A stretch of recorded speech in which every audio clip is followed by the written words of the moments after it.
Hi everyone. In today's tutorial, we will show you how to crop or place a picture into a shape in Canva.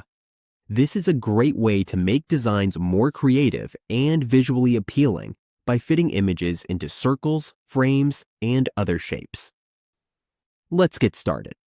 On the Canva dashboard, we will drop this image into a shape. The first thing we need to do is click on Elements. Once we're here, we just need to search for frames. Now, we just have to choose the frame we want.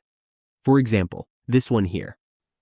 As you can see, it has a textured edge around the circle. We just need to adjust it to fit our design.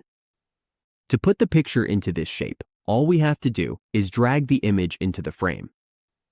As you can see, it will crop the picture automatically into the shape.